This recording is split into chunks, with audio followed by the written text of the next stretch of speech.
Hello, Chris here at TT120. We're going to look at carriage lighting today. Now, you're all going to go, oh, we've seen loads of carriage lighting. Everyone's doing it.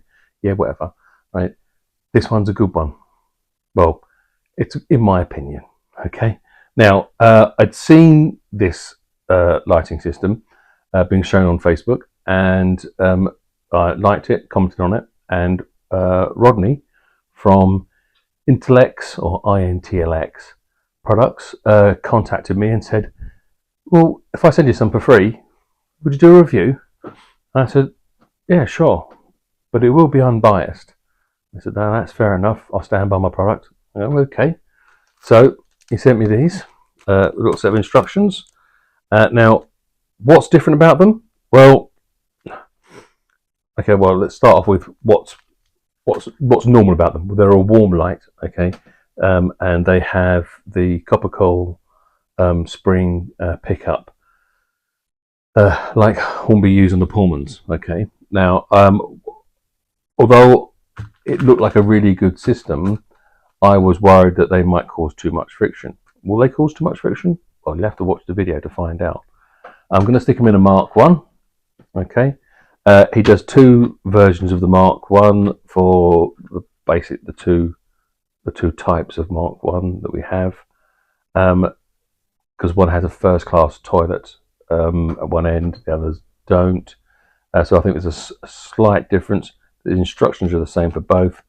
I don't know if there's actually a difference in the light bars. I don't think there is. I think they do fit both types, but maybe not. I don't know. You'll have to speak. I should have clarified that with Rodney, shouldn't I?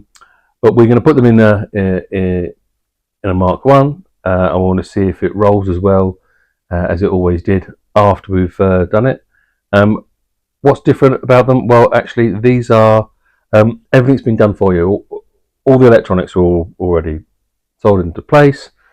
The whole PC board, the whole light board, is designed to fit within the actual seating mechanism, so it sits on top of the seating mechanism, or the seating detail, should I say? So it's not blue tacked to the roof or anything, and everything's cut to length. The wires are all pre-tinned, so all you really need to do is follow the instructions on. Also, you don't have to do anything to the coaches, bar taking them apart, putting the thing in. You'll take the wheels out, a set of the bogie, one bogie, and actually take them apart. But I'll be doing that in the video and put them back together again. And then you've got two little joints to solder. All right, that's it. It's super simple, super quick.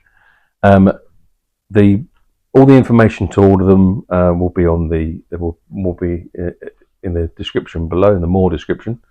There'll also be a discount code. So I believe he's got on the eBay shop. This is for the eBay shop, that is. There's a multiple orders discount. So I think they discount the first couple. Then there's then multiples after that. There's a further discount. You can add on top to that a 20% discount using my my code, which I'm going to be giving you. Okay, at the end of the video. So you'll be looking at somewhere between 25 and 30%, I think, in total. But like I said, all the details will be below. So let's crack on with seeing how easy these are to fit. See you in a bit. Okay, nice simple packaging. Got a BSK and two CKs in this kit. So this is one that you could fit into William Whitelaw and the Easterner set. I'm using a Mk1 Blood and Custard because it's my favourite. This is the one that was sprayed up by the model centre. Right, little sticky peel back ends. We haven't got to cut anything. Dun, dun, dun. So that's easy enough. Out comes the kit. I've got some springs in here. These are quite delicate, but they're also robust enough to do the job. So let's pop them out and maybe have a little look for a close-up. Stuck it on the sticker. Get rid of that. And let's see if we can focus on one. Here we go. Yeah, perfect, nice and neat. Now then, put them to one side. Let's pick a CK, that's what we're going to fit. Looks like the wires are nice and neat. We've got I don't know, capacitors or whatever on the end of this thing, because it has a bit of a stay alive. So you've got that. So it's not a stay alive, but it is anti-flicker. I think it's something like a second or a second and a half. So if you're going over the black frogs on Hornby, you're not going to get any lights switching off. Right, let's have a little look at the instructions, shall we?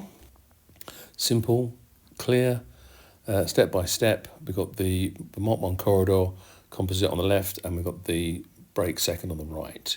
We shall refer to them as we go along. So the first one, step 1, carefully remove body shell and seating insert from chassis by carefully inserting a card or thumbnail between the body and the chassis. And now's a good time to add detail. We won't be doing that today, but this hopefully will show you that it's quite easy to take these apart. You've got to be careful, but you've also got to give it a little bit of force. Make sure you haven't chimneyed your thumbnails. Off they go, off goes the Mk1. And inside here is there's the seating insert. That's an opportunity for some serious detail if that's the way you like it. So step 2, place light bar on top of body interior moulding. The LEDs will line up with the window centres with the cables and electronics in the first class toilet. Fit the cables through the gap in the floor. Right, let's see, okay, that fits into that. There's like a recess on the top of this, which I presume Hornby must have pre-designed for lighting. We need to tuck those cables in. They actually go through that gap at the end. There's a little gap down there. That's that. That goes in nice and neat. Yeah. Just need to try and get this to be in position. No, it's not quite in the right position. There we go. No. I ended up taping these because I couldn't hold it in the right position. But that tape won't be seen. There's no window on that side. So that just stops it from flapping around. You probably don't need it, but I found it helpful. Okay, step 3, feed the wires through the centre of the bolster pin, remove axles on the truck and reassemble the body shell. Set coach aside, ensure wheels are clean for best results. That's a good idea. Right, so pokey through here. It took me a little bit of time to get it done, but then my eyesight's not brilliant. But we got there in the end. There you go. Happy with that? It's finished. Not quite. Let's get the body shell on. Make sure that you clip the 4 corners into place correctly. So it's all sitting nicely. Boom, boom, boom. And last one, there she goes. That's done. Right, carefully remove the inside wheel from both axles on the same truck by pushing down with the flat side of your side cutters on top of the bush. Place a pickup spring on the axle with the tail at the close end. You can tin the tails of the pickup springs now. Okay, a couple of spelling mistakes you need to sort out there, Rodney. Only teasing. Right, they pop out easy enough. I did speed it up. Now we need to push these ends off. Now, these kind of cutting mats are perfect for this because you don't damage the point of the actual axle. And a couple of hefty pushes, but be careful of the black plastic insulating bush. Just pushing down on the metal and they come off. I'll do you a close-up of that black plastic bush so you can see what I'm talking about. Here we go. Boom, boom, boom. It's that little black bush in there. Be careful you don't damage that with your pliers, okay? So another click down and that's it. That should pop off nicely. Okay, let's do a little dry fit with these springs. See if everything works fine. That spins quite nicely. Although I've noticed that my axles have got a fair amount of paint on them. So that's overspray from the weathering job. So a bit of thinners, get that nice and clean. Perfect. Right, onwards. Springs back on. The tails at the bottom, because we are going to put this around. So the tails have to be at the metal end, not the plastic end. It doesn't matter if it's the same. We're just going to turn them around 180 degrees when we put them back into the bogie, if that makes any sense. Right. That's a case of pushing the wheels on. There you go. Now, the next job is we've got to get these at the right size. Now, you can use a back-to-back axle spacer from DCC, or you can muck about with it yourself. I quite happily doing it with the verniers and just mucking around. Now, they quite often come at about 10 mil. They can operate up to about 10.5. 10.5 is actually pretty good with the Pico points. 10 mil's fine for the Hornby points. Now the flux I use, what my dad used, soldering paste fluxite. It's the best on the market. Although I don't think it's on the market. If you ever come across some in a garage sale or, whatever, flea market, grab it. It's the best flux ever. It's probably highly toxic, but it works. So just a little dab on the end of those spring tails, just to help us with tinning. That's one side. Yes, there's a little asbestos block for soldering on. Pom, pom, pom.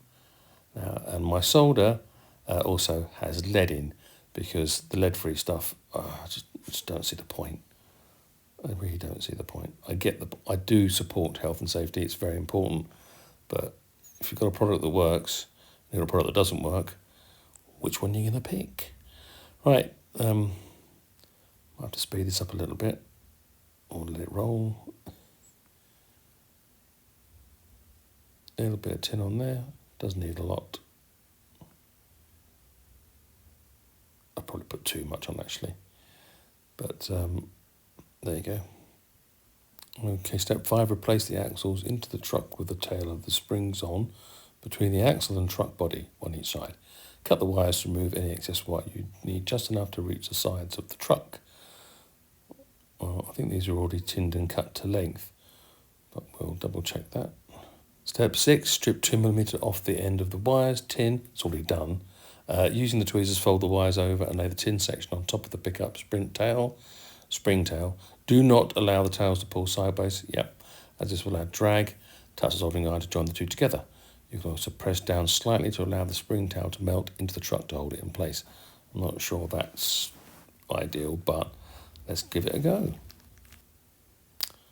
Okay, so let's get my head goggles on so I can see what the hell I'm doing. Tweezer into place. Hopefully this will just need a quick dab with the soldering iron. There we go, and that should be enough. Just a little dab more. Perfect. Right, that's working. Right, let's turn it around to the other side. Let's just let's pull the spring tail over, and a bit of flux required on there.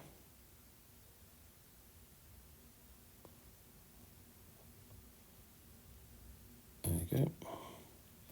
Doesn't need too much.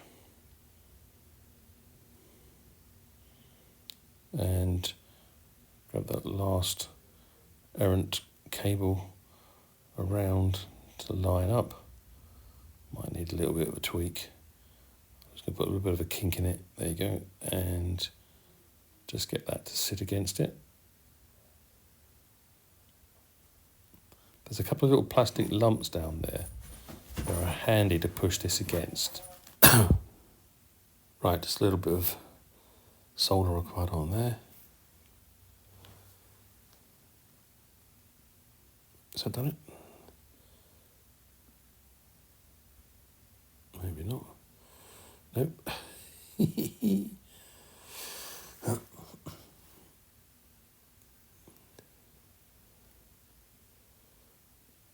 They're awkward little. This bit's a little bit awkward.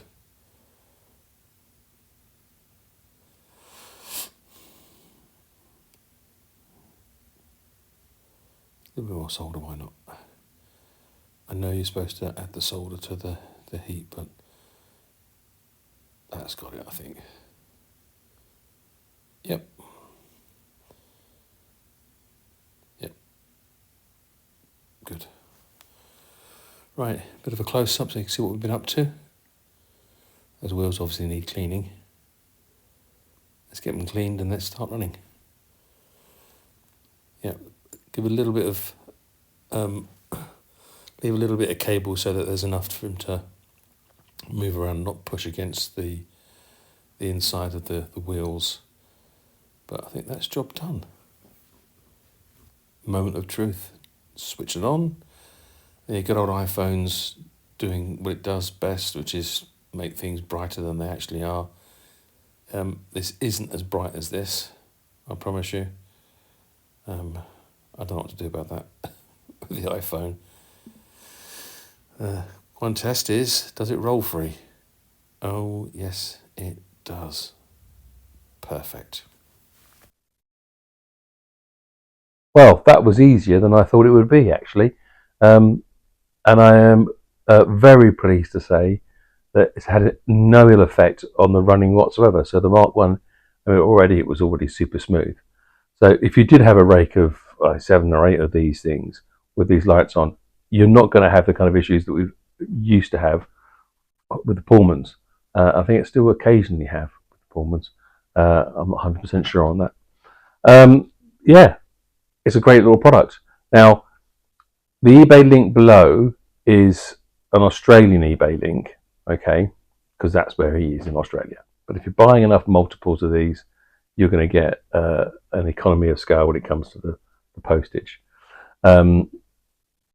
They should be visible on the UK eBay. Currently, for some reason, that's not working. eBay have told Rodney it's a glitch and they're working on it. So at some point, you will be able to access it via the UK, and you can actually see what the actual prices are without having to try to convert Australian dollars. I'll put his email down there as well if you have any issues, so you can contact him directly. Okay, and I think that's about it, really. In other news, next Friday, we've got an interview. Me and Greg from Mac Trains have managed to bag an interview with Martin and Carl from Hornby. Yep, you heard it right. You heard it first here. We're going to be doing an interview with Martin Weaver, the new brand manager. And I'm sure you pretty all know Carl anyway from the Model World TV series. He's there. He's not exactly sure what his title is. He was one of the senior designers. He maybe still is one of the senior designers. I'm pretty sure that he's now head of product development or something like that. I don't know. He should be able to answer the technical questions, and we're going to hold him to it. Don't worry, it's not a hatchet job. We're going to be nice. We're going to have a nice conversation, and hopefully we'll get some information out of them that some of you guys actually want. So that's all on next week. But for this one, please don't forget, like and subscribe. If you ring that notification bell, you'll be told when that Martin Weaver exclusive TT120 interview is about to start. Take care. Have a great weekend. Cheers. Bye. You'll find him surrounded by all his luggage in a first-class compartment. Don't you be afraid. Just slip the window down and say, Peachy's gone south for the week. Peachy's gone south for the week? Yes, and he'll tumble. Well, I'll We're getting off now before we reach the station.